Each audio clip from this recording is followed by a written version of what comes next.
Hey guys, it was exactly 1 year ago I decided to look for land for myself to hopefully one day build my own dream cabin. So in this video, I'm going to share with you the 3 steps you need to know to find the land that you can call your own. And at the very end of this video, I'm going to give you one special hot tip to help you buy your land at a fraction of the cost of what other people would probably pay for. So stay tuned for that. So you want to have your own piece of land that you can have to do whatever you want with.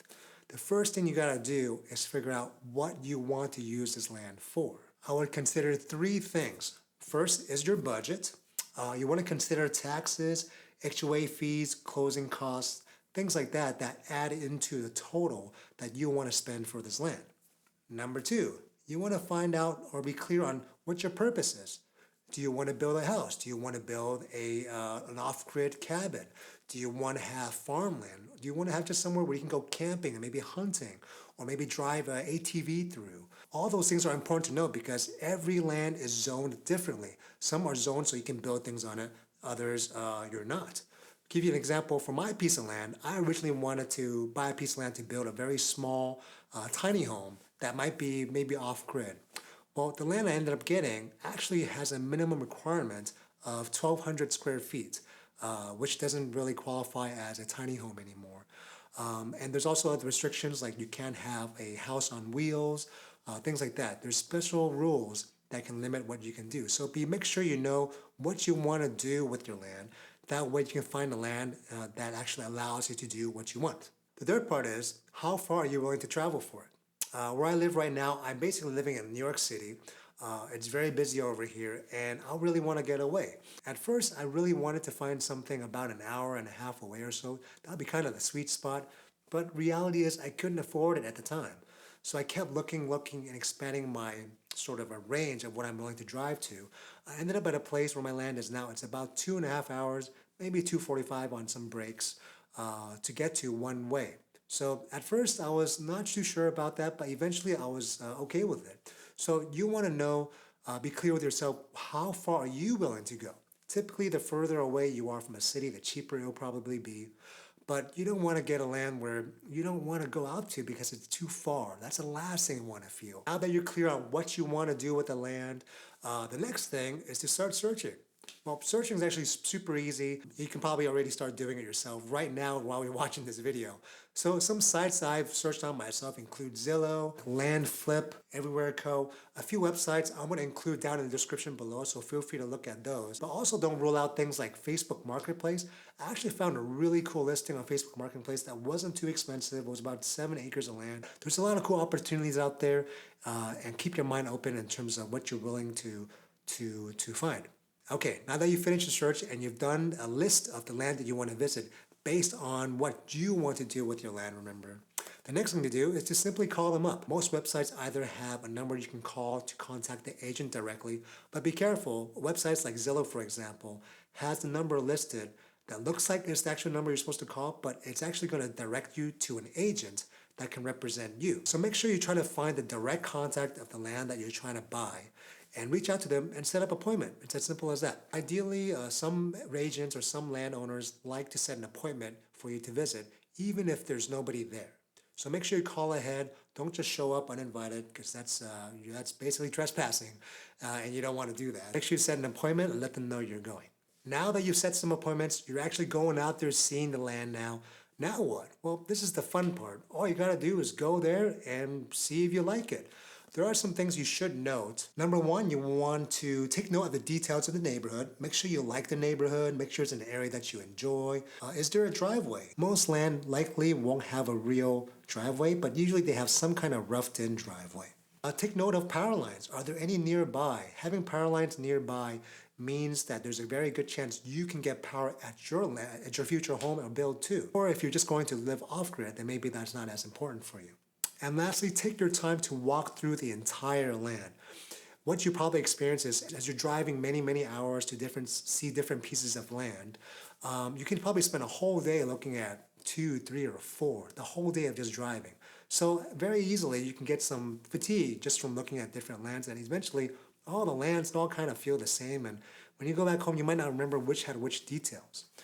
So really take your time, really take the effort to walk the whole perimeter of the land if possible. For example, for me, the land that we have, it was the last piece of land on the list today. It was maybe our fifth one. I was really tired. The sun was setting. I walked into the piece of land. There was barely a driveway that was roughed in. And I think I was 10 feet into it. And I told Sarah, you know what? I'm not really feeling it. What I was really saying was, I'm tired. I just want to go home. But Sarah, thankfully, was very optimistic and said, hey, how about we just keep going a little bit more? There could be something we might like. So I followed her along. And luckily, we kept going all the way because it's at the very end of the walk that we find the beautiful view that really caught our attention, that really made our dreams sort of like start popping in our heads. It was that view that made me decide on putting an offer down for this land. I've learned later on after we closed that many people have looked at the land, but many of them didn't walk thoroughly as much as we did. And because of that, they never even saw the view. And I know these people because they're actually my neighbors. So we talked about it and they all saw it, but they didn't realize how beautiful the view was because they didn't really take the time to look. One quick tip, go download an app called LandGlide. What LandGlide is, it allows you to walk the perimeter of the land that you're looking at. And that's very, very important because when you're at the land, there may not be clear markings as to where the edges are. So you want to make sure you're walking in the right space because sometimes, especially with just Google Map or GPS, it doesn't actually show you the right spot.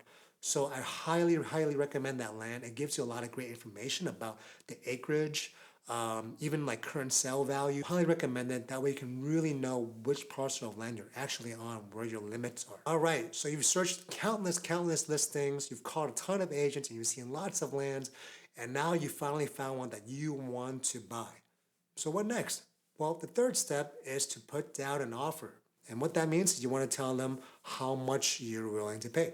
And normally there's a little bit of back and forth in negotiation before you find a final number you can both agree on.